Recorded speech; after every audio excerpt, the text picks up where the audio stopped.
Are you worried about the possibility of developing an ugly neck hump as you get older? If you are, then this video is going to show you how to prevent that from happening.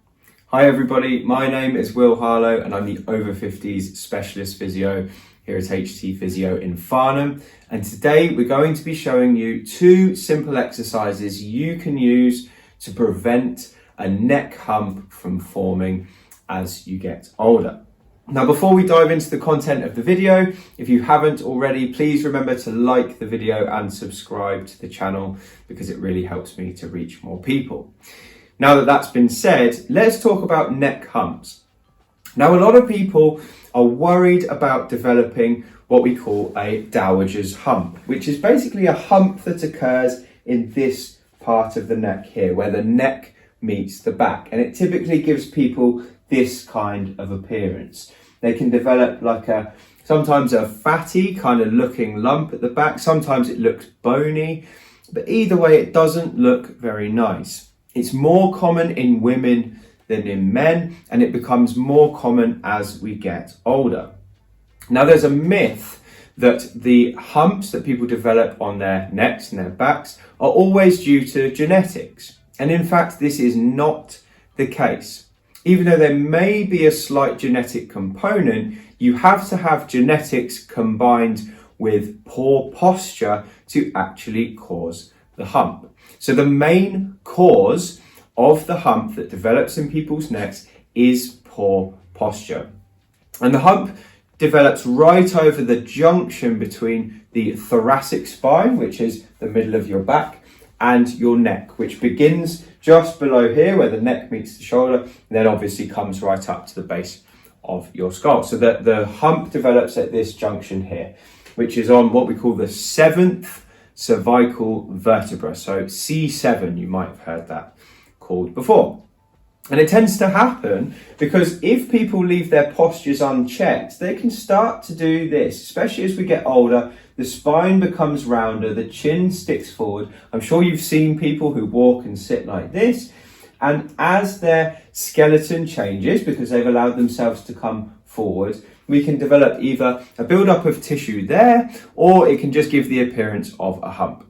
Now, the good news is that can be prevented. And I'm going to show you 2 simple exercises now. Both of them you can do easily from a chair. They take about 5 minutes a day and it will prevent this from happening. So the first one is super simple. We're going to be showing you how to prevent this from happening. So how to stop your head from moving in front of your shoulders. Now, it's not just for preventing a hump that this is a good idea. If we have this kind of thing happening, it's also really common for people to develop neck pain.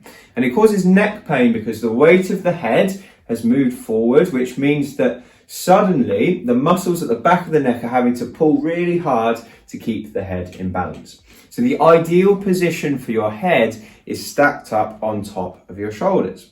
Now, one good thing to do is to just pay attention to where your head is throughout the course of the day. So if you feel it coming in front, or if you look in the mirror and you realize that your head is in front of your shoulders, just correct it.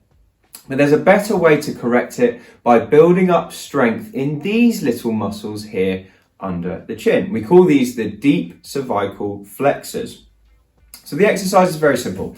You start off sitting up in a chair like this, and you're going to take 2 fingers from one hand and just pop them on your chin. Now, you want to look straight ahead with your eyes, and you don't want your eyes to change their level throughout this exercise. So they need to stay fixed on a point in front of you. You're then going to simply do this. So using your fingers, you're just gently going to push your chin in. Now you can see here, I've made effectively a bit of a double chin, but I've not gone all the way back. I've just gone 70% of the way back. And that is the range that the deep cervical flexors start to work in. So again, you sit up nice and straight. You have your fingers on your chin like this, and you just pull back 70%. Now, if you watch my eyes, the level of my eyes is staying completely still. I'm not looking down. I'm not looking up. They're staying completely straight. The most common thing that people do is they do that. And that's wrong, okay? That means that you're starting to use the bigger muscles in the neck, and we're not too concerned about those. We want the little ones to be working. So whenever you get a moment in the day, just pull in and hold. You'll feel muscles under here working if you're doing it correctly, and then relax. See how my nose, my eyes, they're staying at the same level throughout. And you might feel that something at the back of your neck starts to open up. That's a nice feeling typically for people, and it means you're doing the right thing. Now, I would repeat that for at least a few minutes a day, probably in blocks of 10 repetitions in a row. There's no limit to how many times you can do that. The more, the better. And that's going to put the entire column of the neck into the correct position, build up strength here to mean that that happens more naturally, and help to prevent a hump. Now, the other aspect of the hump that people get is this. So they end up with rounded shoulders. Can you see how the rounded shoulders and the pokey chin happens together?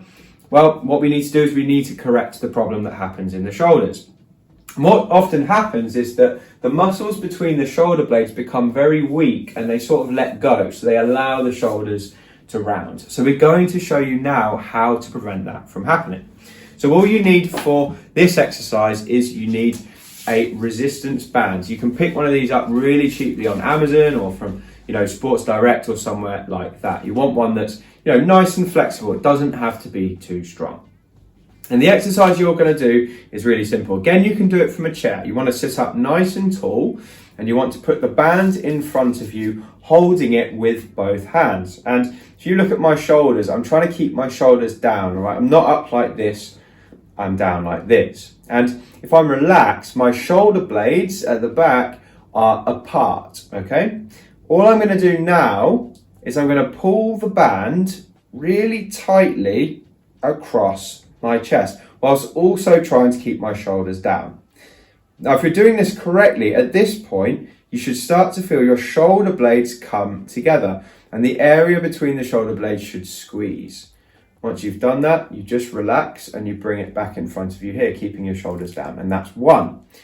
Let's have a look again. So pull across. You want it tight across your chest, really squeezing those shoulder blades together. So exaggerate it at the end, hold for a couple of seconds, and then come back in front.